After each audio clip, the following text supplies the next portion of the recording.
Two,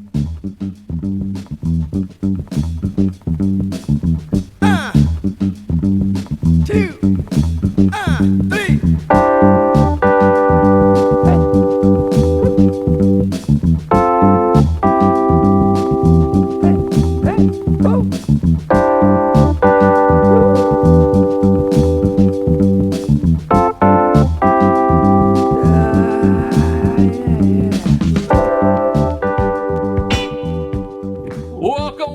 Welcome to the Monty's Men podcast. We are back after like 2 months. It's been forever. And we're back with a win. Holy cow, Sevilla actually wins. Eddie, got him up in Montreal, not Montreal, Toronto, Canada. It's been so long, I forgot where the hell you were, man. Jeez. Anyway, Toronto, Canada, how are you, sir?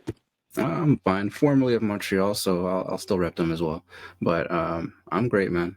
We totally missed that snowstorm that came through. That was supposed to hit us. By the grace of God, it wasn't fortunate for some people, unfortunately. But from a Sevilla perspective, we've won our first home match, and to start off the year, like we scored 5 in the Copa del Rey match just recently, so things are looking great. It's like my selective amnesia is like validating this so much that it's like, wow, it's great to be a Sevilla fan. There you go. That's a great attitude to go into 2023 with, and you're right. Things have been on the positive uptick for this team. It hasn't looked great at times, but it seems to be getting there, and hopefully we can climb out of the snowstorm, as they would say in Minnesota, because I think Steve got a little bit. I don't know if he got the whole blast that Buffalo did, but Steve, how you doing, sir?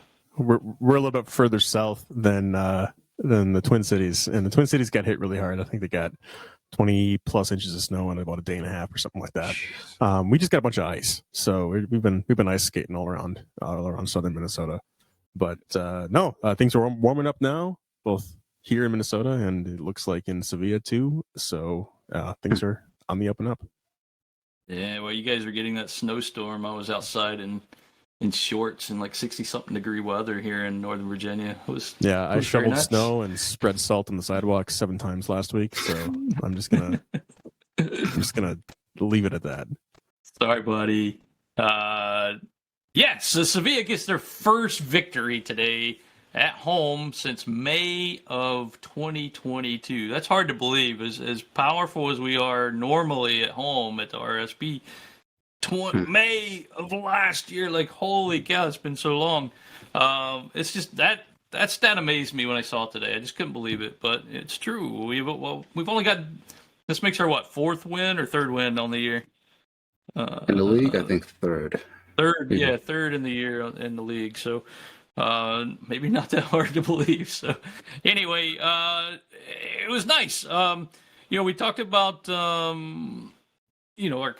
streak here. We have kind of pulled ourselves out of that relegation zone, and we are now 12 points out of 6th place, 13th out of 4th. So still a long way to go to get into Europe. But hey, man, we never quit. So we're gonna try to get there. Today we got a headed goal from Acuna early on off a Rakitic free kick. Yes. Rakitic is so good at that, right? Like really, really good at putting those balls into the box. And Acuna's first goal in a while. I can't remember when his last goal was, but that's his first on the year. Against Betis at one point, or last season, I think. Yeah, last season. I think it was his first. Yeah, might have been that Betis goal. And then Rafa Mir got a headed goal at the end. Getafe made it a little nerve-wracking there at the end, but Sevilla held on. Right? Yeah. I hate playing Getafe. I hate how they play. They always are just a not dirty team, but just very, very physical and hard to break down. But yeah, Rafa with the goal, Oliver Torres with that assist. Really, really nice headed effort there. Good to see Rafa Mir that we didn't think he might not have played today because he's been hurt. We also saw a debut. We'll get into transfers a little bit later, but a debut for our loanee coming in. from Rennes via Nottingham Forest. So you want to give us the actual French pronunciation there, Eddie, if I say his name, so everybody can get on board? Not too complicated this time. It's Loic Bade. Bade. Ivorian descent. So yeah, he's African. We accept that here. So is Nyanzu, by the way. Yeah, Loic Bade. For me, he probably would have been the Koundé replacement.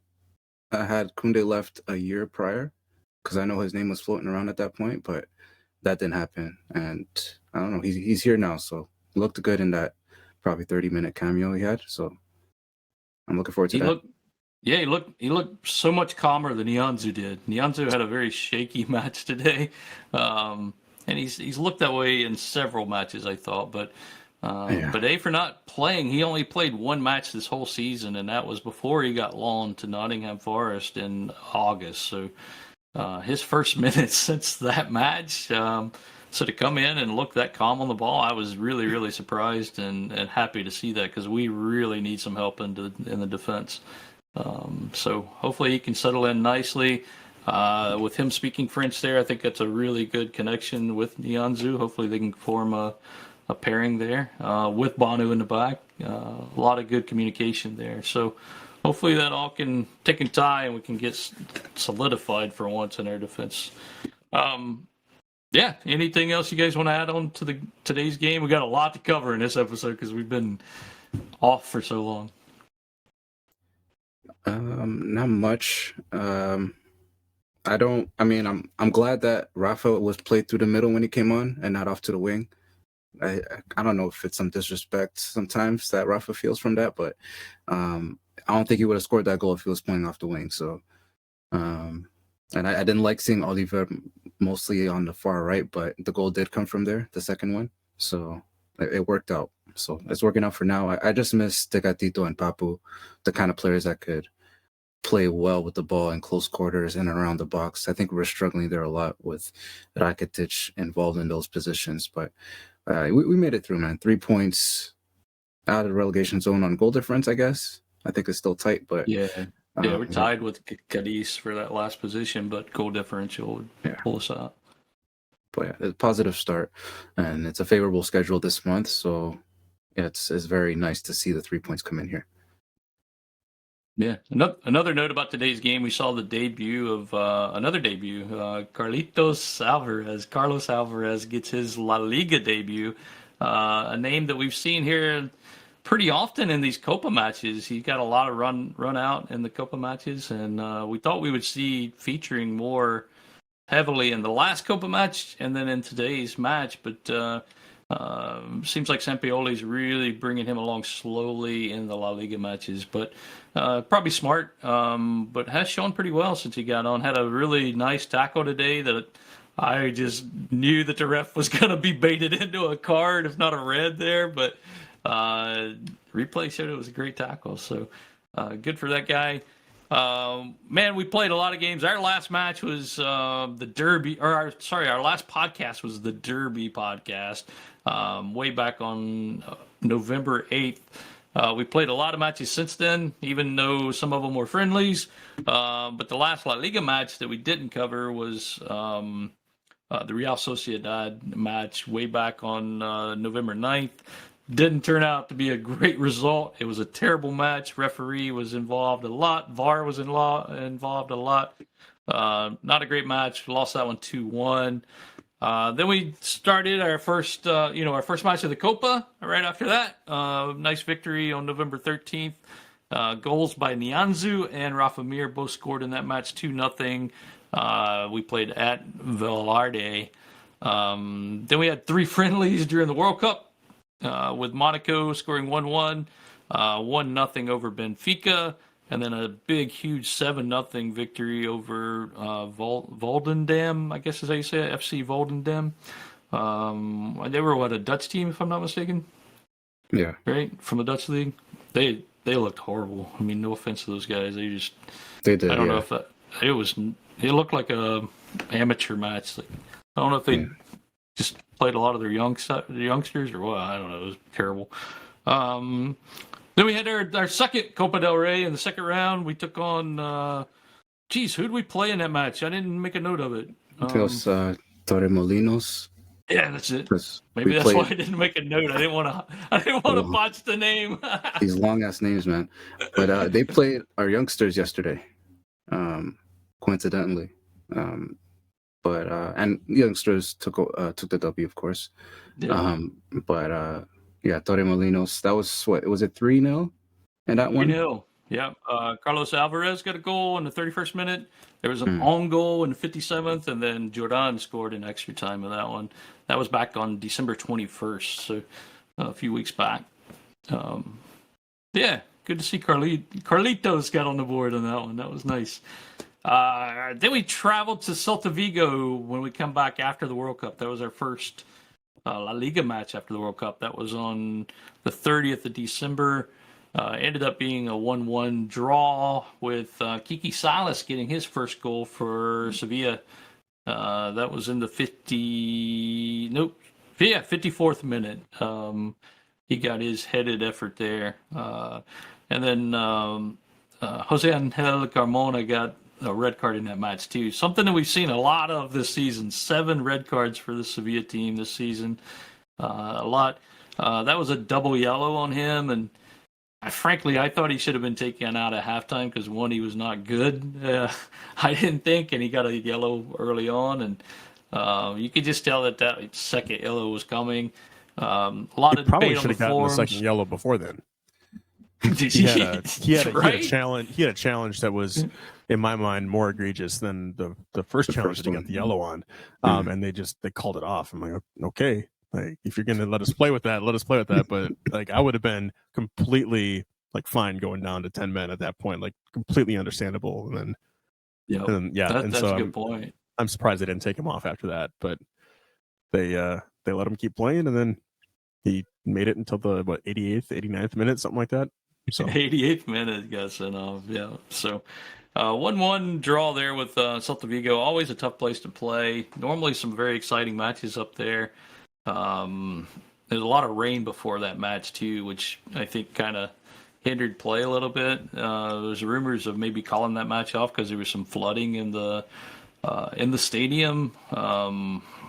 Even in the they showed the visitor locker room, and there was like water-soaked benches, and just I'm really surprised that they were able to play that game when they did. But we did 1-1. Actually, a really good point, I thought, from that match. We're both kind of fighting there at the bottom, so to get that point might end up being very important later on. Hopefully, we don't have to talk about dropping down later in this season, but you never know. Then we played our final Copa del Rey match. Well, not our final, but the most recent Copa del Rey in the round of 32. We played that on Wednesday against Linares, a team that we played before. And we totally dominated that match. I mean, they actually had some good opportunities as well, but Sevilla took it to them pretty good. Yen with a hat trick. Maybe could have had a fourth there, but there was an own goal by those guys in the 57th minute, and then Lamela got on the board as well. So a 5-0 victory in the Copa del Rey. Moving on, we drew Alaves, I believe, in the next round of the Copa del Rey, which will be this coming... Nope. Not this coming Wednesday, but the following Wednesday. We'll travel to Alaves and play at their stadium. How do you say that stadium name? Mendizorroza. Had to give it in. Had to give you a chance. And I don't think it's Wednesday. I don't think it's confirmed for Wednesday yet, right? It's still to be determined, so it could be Tuesday, Wednesday, or Thursday that week. Is that right? I think the Wednesday's confirmed. I don't think they've confirmed the time of the match yet. Okay. I thought it was just I think that's what it is. Match day was set to be the midweek game for that week. So, okay. Yeah. I'm pretty sure it's going to be Wednesday because we play Sunday, if I'm not mistaken, prior to that. So they'll probably make us play Wednesday, I would think. Cool. So I'm pretty sure that day's scheduled. So I think we're caught up on matches. That was a lot to get through. Sorry about that, but if you notice, other than that, Real Sociedad, pretty good results overall for Sevilla there. So we're into the round of 16.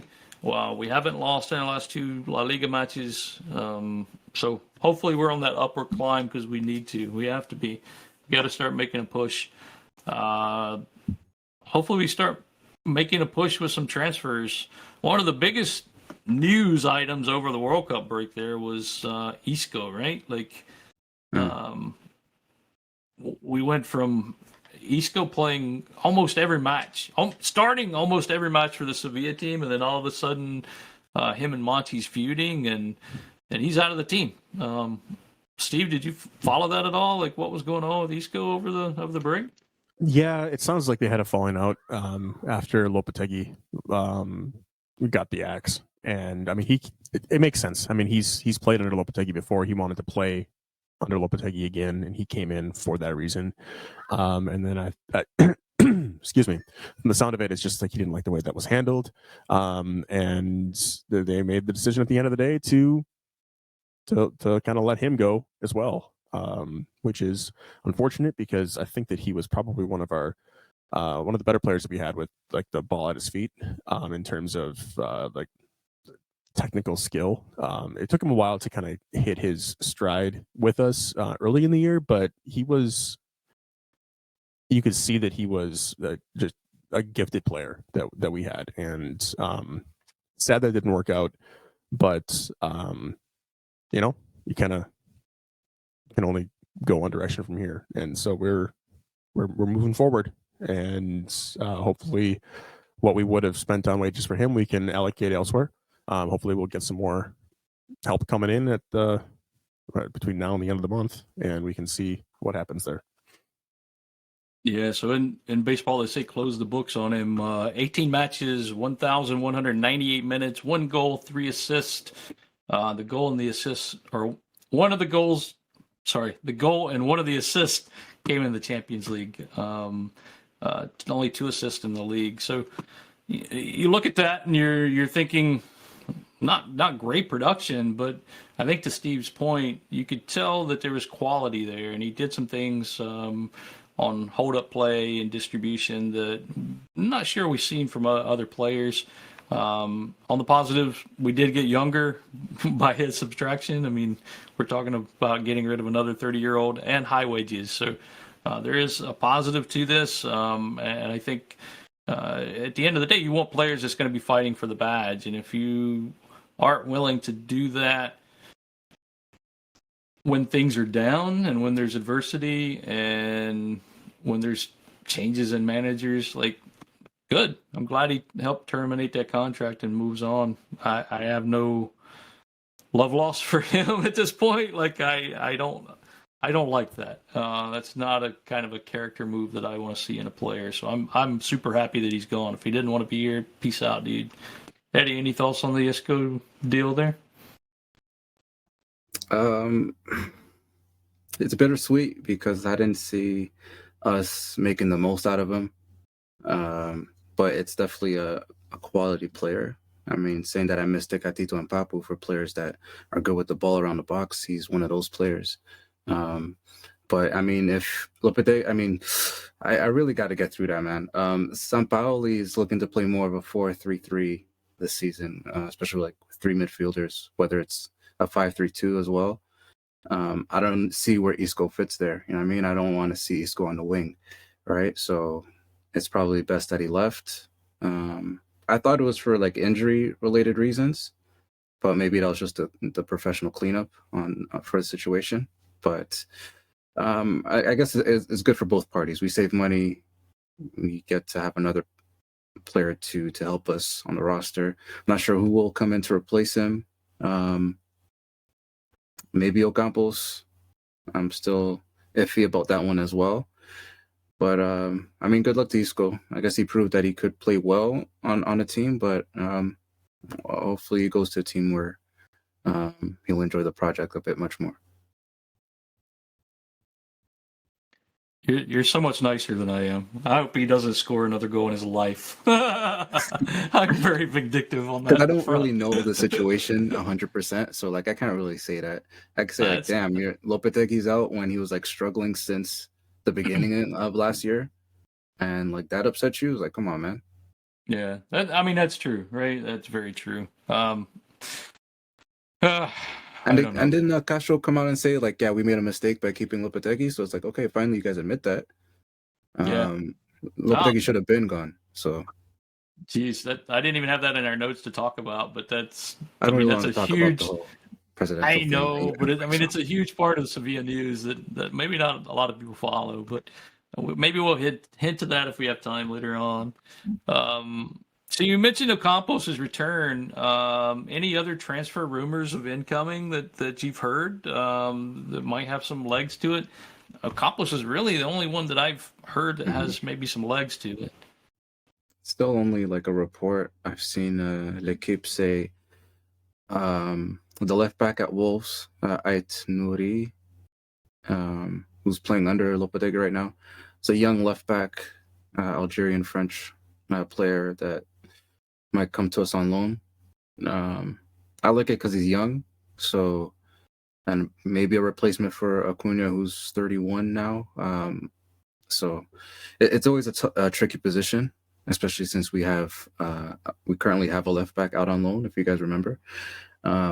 So I'm not sure because we have Marcao and Rekic that are also down. So the left side of defense is and Telis is probably out for the season.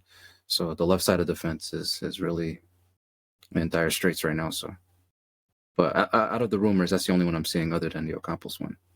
Yeah. And is there anything in the Ocampos rumor? Do you think? Like I haven't heard anything recently from that. The news initially came out that both parties all three parties were interested in a return for Ocampos coming back to Sevilla, but that was like a month and a half ago. That was during like the group stage of the World Cup, and I haven't heard anything since then. Is that still something that we think is going to happen, or has that just kind of faded away?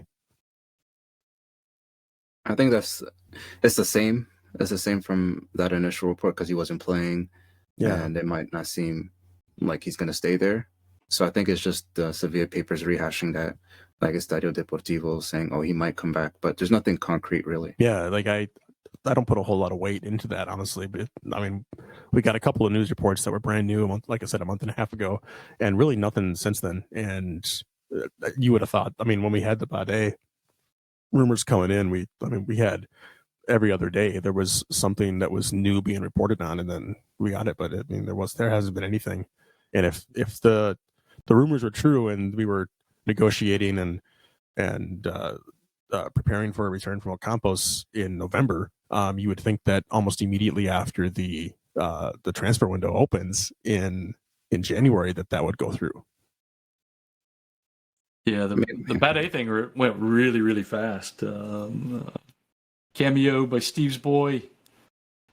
What's your kid's name, Steve? His name is Jason. Hey, Jason. But he got called to go upstairs. I think his mother is making him some lunch right now. Nice. Yeah, the Bad I mean, that deal happened very, very quickly. But I mean, I think the Ocampos thing is just it's common sense, right? Like he's not getting any playing time up there. I think he's had less than 100 minutes of actual playing time at Ajax, and they've got him on loan for $4 million with an option to buy at the end of the year. Of course, that option's not going to be taken up at this point. So for Sevilla, it makes sense to bring him back, get him some minutes. We're a team that doesn't have any really wingers out there right now. Could really use somebody like an Ocampos. Put him in the team. Is familiar with him too. Another Argentinian, right? Like into the lineup would fit right in with Sampaoli. So, I mean, it makes sense to bring him back. There's some financial that you'd have to figure out because they did pay us $4 million for the loan fee. Of course, they're going to want some of that back if he's only going to play half a year there. So, I don't know. Is there truth to it?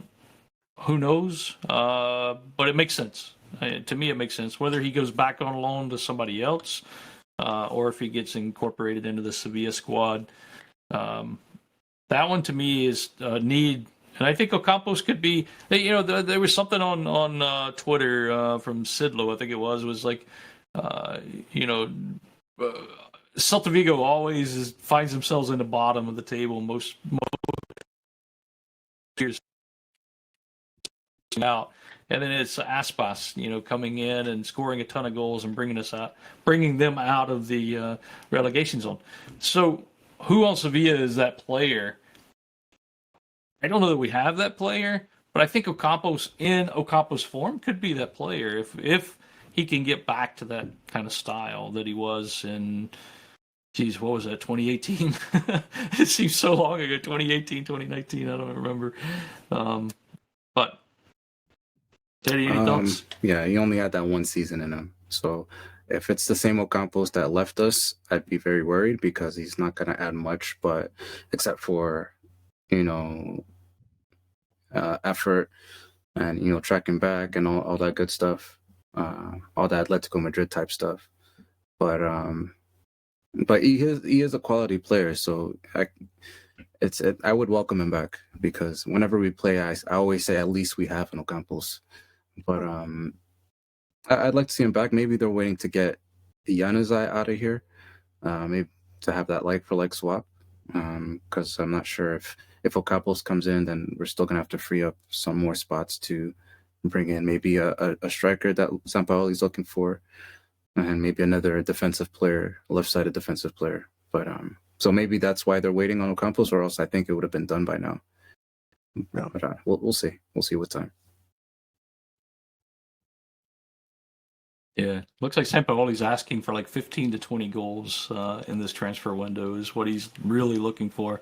It seems like a huge ask when your team doesn't scored score a lot of 16 goals, all but, league so far, especially in January. It just seems like it's. It just seems like in January that's a big ask. I don't know. That's a tough job for Monty to be in, but maybe he can get there. We'll see. Hopefully the transfer window works out for us. I think it's the most important window we've had since Monty's first season, in my opinion. First season total or first season back I think it's that important. from Roma? First season back after Roma, sorry. Yeah, to clarify. There's also January, so it's a bit tough, right? You don't usually do that much business in January because you might have to pay a premium if you're gonna do a deal. Like, yeah, and it's hard to find players, but just coming off of a World Cup as well, it may make this window a bit different. But it's still Monchi, so whatever the window, I always trust Monchi to do something right. I mean, Bade looks good, so it's just the injuries is just like a whole different beast. It's like, okay, whatever the player, we could have had Ronaldo come here, but then there's always the injury bug, right? It's like, okay, is this player going to be injured as well in like 2 weeks? So.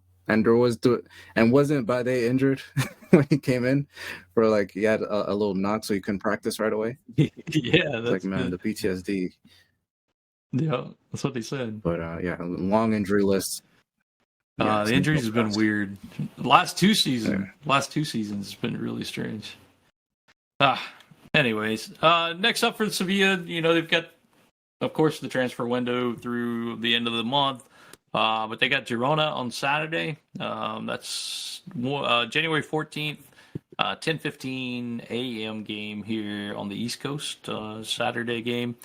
Then they have Alaves in the Copa. That's on Wednesday. Home against fellow Andalusian team Cadiz. Then another home game against Elche, and then they finish up. Well, they start February there with a trip to Barcelona, I think.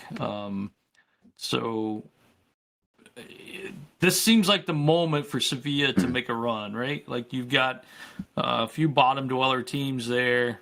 Pretty much all of those teams are in the lower half of the division, or the table, sorry. And it seems like this is the moment for Sevilla to go on a run. Do you think that can happen? What do you think? It needs to. I mean, at this point, pretty much every game we play is going to be must win. We are, like you said, we're tied with Cadiz right now. The only reason we are in kind of the safe zone is because of goal differential. But with the way that this team has played all year, I don't think we can count on anything going our way for goal differential at the end of the season. We're just not scoring enough goals. But the teams that we're playing are weaker teams on paper, and we need to be able to kind of take that step against them. You mentioned we are 12, 13 points back from fourth place right now. It's only 5 games. It's 5 games back at mid-season. We can close the gap on that. We're closer to 7th place, which would at least be something in Europe. But at this point, I just want to have some clearance off the bottom of the league, and the next 4 games will do that. Kind of give us some peace of mind, so that we will be, able to be playing against the big leagues next year and not be in the second division. Agreed. And I haven't switched up. I still think we could finish in a Champions League spot at the end of the season. The first half of the season hasn't finished yet. What's crazy is that the gap is bigger than the number of points we have. Yeah. That kind of scares me. But it might be one of those typical Sevilla years where we just win the Europa League. And it's like, okay, that whole season is out of here. We made the Champions League. I still think we could finish in a European spot. I'm still not worried about that. But I just think the teams that are in those spots are better than last year, especially Athletic Bilbao, because Ernesto Valverde has quite the resume, and he knows what he's doing. So yeah, I think getting to mid-table will be relatively attainable. To get out of this relegation battle, I think will be something we can do without, being on pins and needles in May.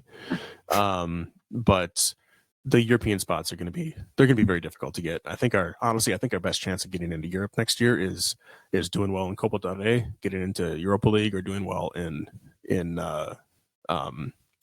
Europa League and qualifying in the Champions League that way. I don't think at this point, from what I've seen from the team and the lack of transfers coming in January, I mean, we're still early January, but I mean, we're 8 days in to this transfer window, and we haven't even had any rumors.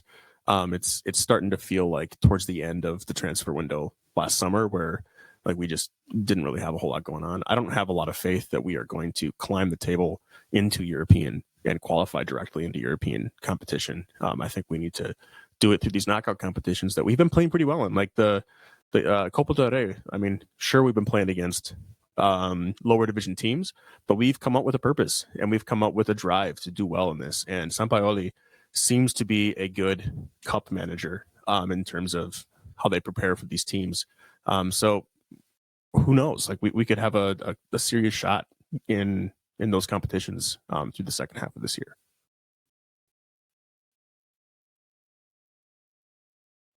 We're really only 10 points behind Betis if you factor in our win against Betis in the next derby. So, there's some solace there. It's really only a 10 Chris, point I think you're the differential. only guy that thinks that Betis is still going to finish above us. So we don't need to look at that gap, all right? There you go. Geez, guys. Unbelievable. One thing we're talking about transfers, we do have an incoming transfer coming. He's not a transfer, but it is a guy coming back healthy, and that's Jesus Corona Tecatito. When? Of course, he's coming back of a gruesome injury, but I think it's going to be soon. I don't think it's going to be too much longer. I don't know. Within the month, I think he's back. So that's a big shot in the arm when you get that kind of player coming into your team. If he can regain form quickly, that's a big one. So we'll just finish talking about Sevilla real quick. Sevilla Femenino, really rough patch right now, down to 12th place in the league. Haven't won since November 6th. Not playing well at all. I think lost 2 of their last 5, if I'm not mistaken, and then. I guess the positive is they only lost 4-0 to Barcelona, so that's a pretty good positive. It's practically a win, that right? was yesterday. So they got a couple match. I mean, A lot better than that 10-0 defeat we had last season. need I to think mention it was. They got a Copa match coming up on Tuesday against Villarreal, 12:45 p.m. So you guys could actually maybe watch that one for a change. That might be our women's only opportunity at any kind of glory this year is through the Copa. Sevilla Atletico still down 17th at the bottom of the table.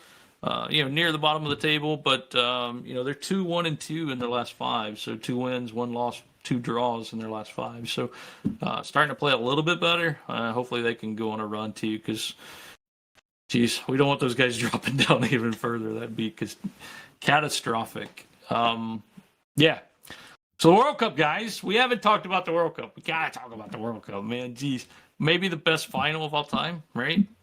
At least the best final I've ever seen. Maybe there were some old school finals that I missed, but in my lifetime, I think best most final. entertaining final, I would say, because I didn't have a rooting interest, so and my heart was pumping because I didn't want anybody to lose that.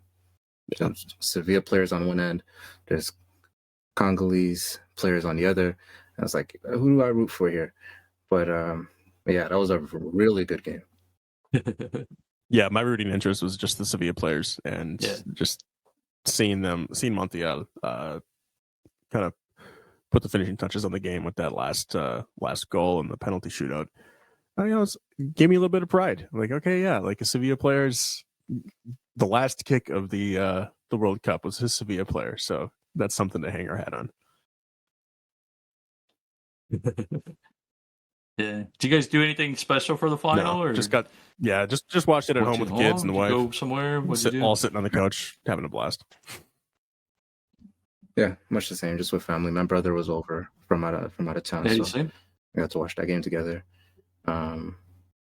It's like that game, full of is a roller coaster experience. So just being with family like that, those are always those moments that you want to see. Like those are the type of games you want to see with your close ones. Yeah.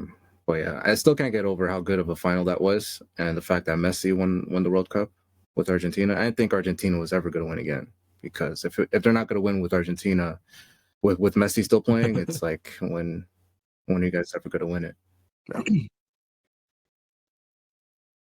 Yeah. I mean, in general, the World Cup, the competitions. Yeah, we had some. Oh, sorry. Go ahead. I think you're a little bit delayed there, Chris. Sorry, I didn't mean to talk over you there.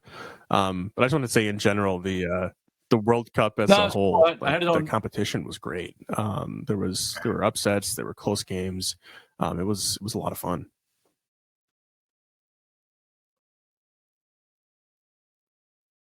Everything except for Canada was pretty good. I kind of enjoyed watching that. Sorry, Eddie. Touche. Sorry, buddy. We had some family and friends over for that final. It was fun. We always do a little tradition here where we take whoever's in the final and we try to make food from that country and have, kind of a potluck or whatever. So of course we had from Argentina, we did empanadas and we did some chorizo con huevos. Trying to think of what else we had. I can't think. French side, we had French toast. And then Kristen's mom made some croquetas, which are technically French, I guess, but they were Spanish croquetas, but we called them French croquetas that day. So I had a pretty nice spread there. A lot of people came over, watched it here at the house. Had a good time. Couldn't get any Argentina or French beer. We had some wine, but not any French beer. I guess that's the World Cup of wine, right? Like you want your Bordeaux's and your Malbecs and head at it. So good World Cup. Not for Sevilla, if you put it in perspective of Sevilla, kind of up and down for Sevilla, right? We had some injuries during that time. Both Telles, as Eddie mentioned earlier, probably out for the year. Went down with Brazil. Delaney got injured with Denmark. He's out for some time. Pretty nasty injury. And then you got the positives. Of course, the Argentinians winning the World Cup. Awesome. Montiel with the final kick there at the end. Really surprised he took that one, especially after his little mistake that cost them, the goal there. But he got the redemption and got to lift the trophy, so good for them. And then Bono. Bono had a great tournament.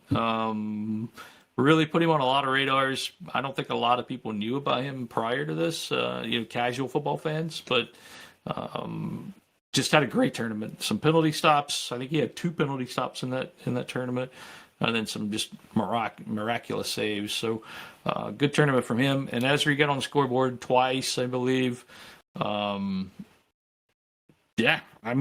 Anything else Sevilla-wise in the World Cup? I mean, that's kind of it. I mean, Goodell played some. Former Sevilla player Casper Dolberg got on the pitch a couple of times. We didn't even mention him in the transfer segment there, but Casper out the window. Yeah, I mean, Casper the Ghost, right? Because I mean, that's pretty much what he was with this team. Very ghostly. The truth hurts, man. That's damn. I will say I'm a little bit disappointed that we didn't there. get to see any of Dimitrovic in goal for Serbia. He was on the bench all 90 minutes for everything. Even after the Serbian team was already eliminated from the group stage, I was hoping to see some of him. So that's unfortunate. But yeah, I think other than that, I'm looking through my extensive notes here. Most of my notes are on Argentina or Morocco, just because they made it the furthest. But Papu Gomez played pretty well early in the competition too, until he got hurt. So it's another injury that we didn't talk about there. But he was already hurt. Yeah, before and then they kind of threw him to the fire. Miraculously got unhurt, and then we saw a former Sevilla player almost end the game, the Moroccan Spanish game, against in the 120th minute, something like that. Pablo Sarabia put one right past the goal that would have ended the game there, instead of going to penalties, where Bono made his 2 penalty saves. So it's always cool to see his name come up.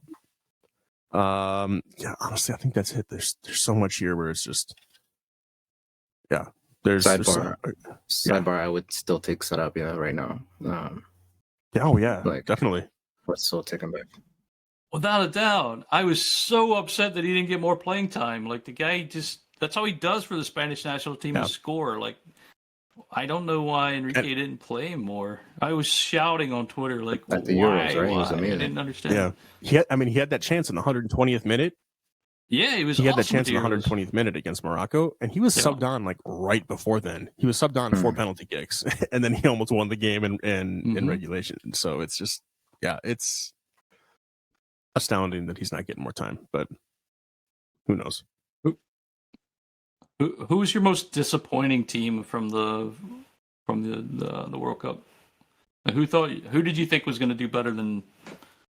I'm looking at Eddie here because I'm going to say Canada, but I honestly had high hopes for Canada with the way that they played through the qualifying. I was hoping that they could do well. I don't like the fact that they didn't, but I was just hoping that they would kind of make waves, at least qualify out of their group and get going a little bit more than that. I think that's fair. But at the same time, you're in a group with 2 semifinalists. So kind of, and Belgium, the group favorites, I guess, they didn't even make it out. But I think it was just good that they were there to get that experience, because just to show that's how rough it could be. They really did try against Belgium, but you saw what they were missing in that game. But I'm just glad they were there, because I guess they're like 4 years early in making it. So for me, it's Brazil, because I had them winning the whole thing. And for how stacked that team, I think they're just as stacked as France was. So for them to lose, no shame in losing to Croatia, because those guys could beat anybody. It's just that they have so much talent on that team that I couldn't see them lose. But they did. So that's a disappointment for me. Yeah, I think for me it's probably Germany. Just because 2 World Cups in a row going out in the group. Like, I didn't expect them to go really far in the tournament, but I thought at least getting out of the group and the way that they just didn't play well at all. I was really surprised at how poorly they played. Spain, for me, also a little disappointing just because I think Enrique just screwed it up with the selection in the very beginning. Like, I thought his selection was not great. I thought he relied on way too many young players in the midfield and then a really old player in the midfield. And then some of the guys that got you there, like, you didn't play them. So I was disappointed in his overall selection. Maybe not their performance. I mean, they got pretty far and then ran into a Morocco team that was full of confidence and just took it to them. So that's for me. Overall, great World Cup. I hate that we had to play it where we did and all that stuff that was behind the scenes and all the people that lost their life putting that together. But, football-wise, we were entertained. I think there's a lot of teams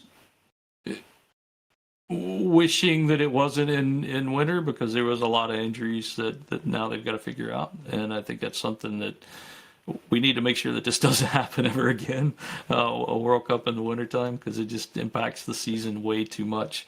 But overall, good World Cup. U.S. was, made it out of the group. That was our goal. I think that was at least my personal U.S. goal. I didn't think that we played particularly well, but, all the lines of Canada, you can kind of see the foundations kind of laying there for the next World Cup to maybe make that run. I was pulling for Canada. I didn't think they would get out of the group just because I thought they were a little too young this time, but I was pulling for them, of course. But we'll see. I was just happy that Mexico didn't get out of the group, and that made me very, very happy. So the best part of the World Cup was that. So anyway, World Cup in a nutshell. Some great goals. Mbappe, we didn't even talk about Mbappe, but what a World Cup for that guy.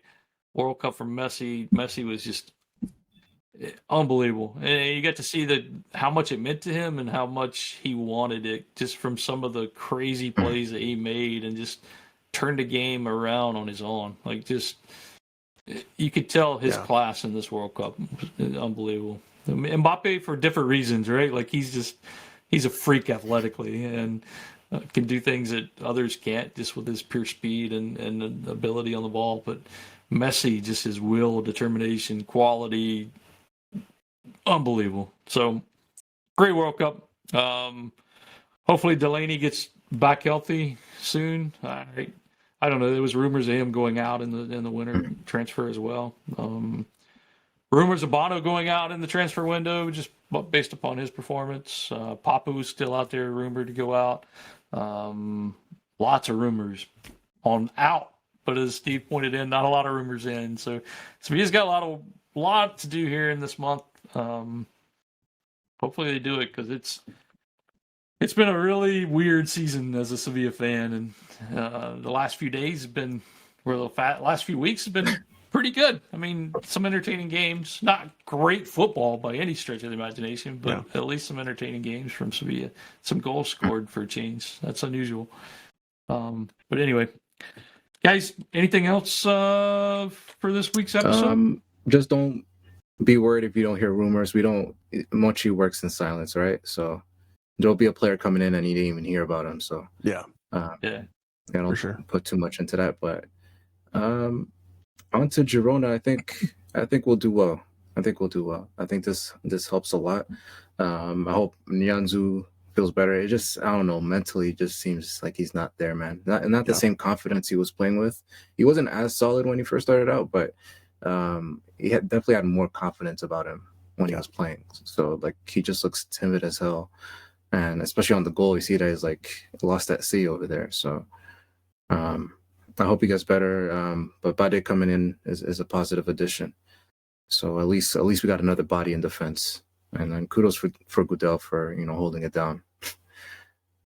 I feel like we couldn't ask Good point. Goodell to be Yeah. anything more. Like, it's just like every time we ask him to do something, he goes out and he does it. Like, it's might make a mistake here or there, but he's really become kind of a Swiss Army knife player for us in that defensive midfield and the center backs. I feel like he doesn't get enough credit for doing that. He's not a flashy player, but he's become a staple of that defense, and that really wasn't what he was brought on to do. I mean, he's fulfilling roles that he wasn't necessarily expected to do when he was signed. He was signed for more or less for depth, and he's just kind of grown into this and is a player that I'm happy to watch week in and week out. But yeah.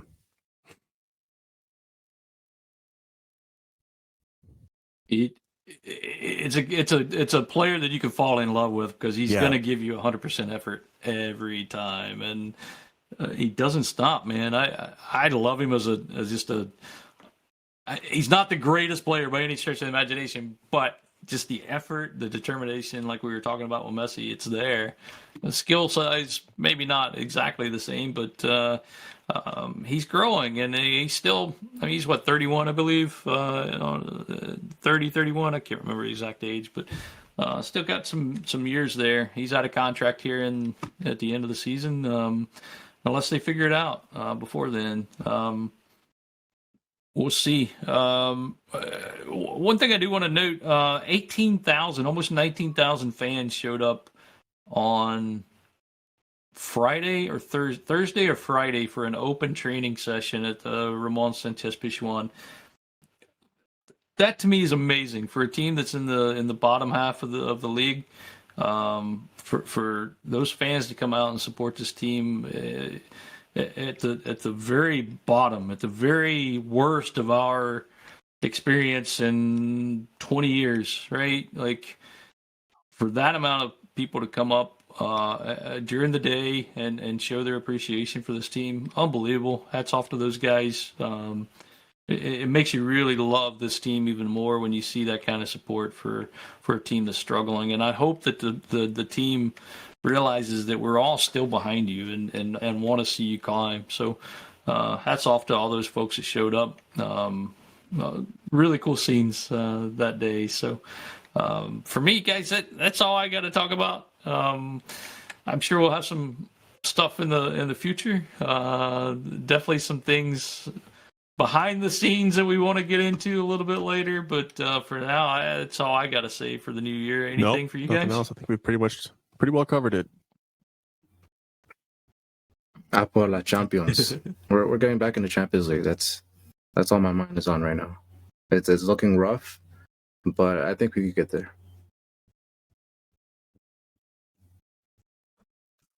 Climb the table, fellas. Climb the table. That's all we want to see. More wins. Guys, Happy New Year. Thanks for everything you guys do, all the visits to the forum over the slow World Cup period. A lot of activity over there. Thanks for sticking with us. Thanks for listening. And as always, vamos mi Sevilla. Y nunca nos rendimos.